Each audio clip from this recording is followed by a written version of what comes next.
Et on est toujours sur Entrepreneur à la Porte Maubec et j'ai Canby qui est là et qui va d'abord se présenter. Bonjour Canby, alors qui êtes-vous? Bonjour, alors je suis artiste plasticienne.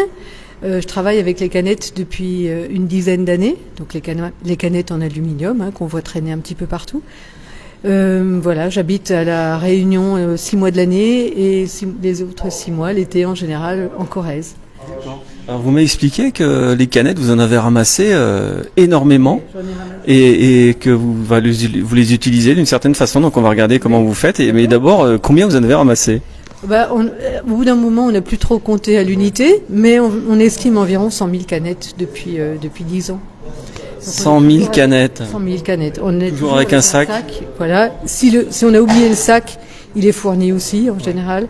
Et c'est du ramassage. Donc on va aussi bien sur les parkings, dans les villes, après un festival, après une fête, après les pique-niques. Voilà. Alors, souvent dans l'après. Ouais, souvent dans l'après. Alors dans la structure technique, vous m'avez expliqué que ces 100 000 canettes, vous avez réussi à les catégoriser en 1500 variétés. Oui. On a répertorié à peu près 1500 variétés de canettes. Donc ce qui nous donne un nuancier incroyable parce que je veux dire au minimum 50 nuances par couleur, par teinte. Oui, voilà. Donc ça c'est important pour effectivement l'artiste après parce que et puis vous m'avez dit aussi que vous les faites vieillir avec le soleil. Oui, voilà, c'est le seul additif, je dirais, c'est la décoloration par le soleil. D'accord. On va faire un petit jeu, je vais vous montrer du doigt, j'espère que les internautes vont pouvoir voir une canette, essayer de me retrouver d'où elle vient. Là, commence par un truc peut-être un peu plus facile.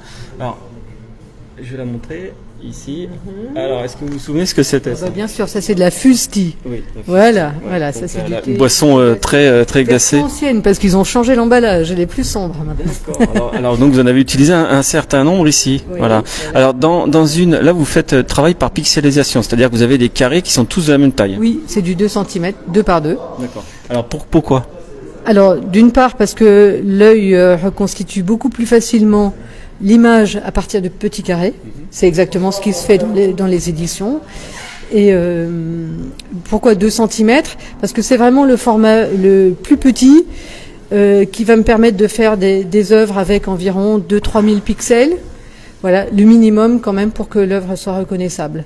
Et là, effectivement, comme il s'agit d'un détournement d'une œuvre, c'est indispensable qu'on ait le rapport à l'œuvre originale, quoi. D'accord. Alors on voit allez une autre pour que vous nous expliquiez parce que qu'est-ce qui est le plus représenté dans les déchets? Alors là je montre celle-là. Ah oui, alors celle-là est assez celle-là c'est elle cogne, c'est une bière qui s'appelle la flûte. Alors attendez, c'est une bière. Moi, je m'étais arrêté sur le nom de bière en fait, B-E-E. Alors, d'après vous, quand vous avez ramassé, vous avez trouvé plus de canettes de boissons sucrées, de boissons alcoolisées? Je dirais ça se vaut. Ça se vaut. Énormément de bière et bien souvent c'est mixé avec des boissons énergétiques. Alors maintenant, on va parler plus sérieusement et plus concrètement de votre travail. Donc vous avez dit vous pixelisiez pour que effectivement, quand on se met un petit peu loin, comme ici, on a la vision de l'œuvre bien comme il faut, d'accord. Et ensuite, quand on se rapproche, on va perdre un petit peu cette vision. Et c'est ce qui m'intéresse justement, c'est cette double lecture, parce qu'en fait, je pense que cette matière interpelle. Vu qu'elle brille, on se demande comment c'est fait. On sent que c'est pas de la peinture, et pourtant on a de loin une image assez claire. Et elle incite à regarder de près. Et c'est vraiment mon propos, c'est essayer de regarder de près ces déchets, ces matières qu'on néglige, qu'on jette, alors que c'est une ressource extrêmement intéressante qui se recycle à vie à 100%. Et en fait, qui devient de plus en plus complexe à prélever dans les mines d'aluminium. Et donc, plastiquement, évidemment, elle est très intéressante, mais au-delà de ça, dans sa nature, elle est très intéressante aussi pour l'ensemble de l'humanité, quoi. Donc ça, c'est votre message profond. Après, il y a la création. Comment vous avez travaillé ce défi, là, le radeau des médusés? C'était une proposition qui m'intéressait beaucoup d'amener un détournement et parler d'un autre sujet actuel, c'est ce que je souhaitais. Donc les naufragés de la Meuse m'ont particulièrement touchée parce que je suis belge et j'entendais aux actualités le déluge que ça avait provoqué là-bas.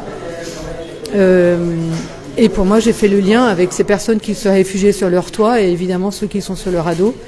C'était histoire aussi d'actualiser ce problème, de parler de la montée des eaux qui va être un enjeu crucial pour les années à venir, avec certainement énormément de migrants climatiques qu'il faut accueillir. Et on ne se prépare pas suffisamment, à mon goût, à ce genre de problème. Voilà, donc c'était un très beau défi de rendre ce tableau le plus proche possible de l'œuvre de Géricault. Donc j'ai essayé de garder des teintes très proches, la structure même du tableau aussi. Et donc j'ai démarré mon tableau au premier petit carré en haut, j'avance un rang à la fois pour arriver en bas. Et à partir de ce moment-là, j'ai la structure du tableau, comme une première couche de peinture, si vous voulez. Après, tout ce qui est détail, où je vais chercher des pixels qui vont avoir une double couleur ou un petit détail qui va permettre d'avoir un bras ou un visage ou une ombre voilà, dans le tableau, ou un profil par exemple. Voilà, et il faut retrouver le bon mixage de couleurs au sein de la canette, quoi. D'accord.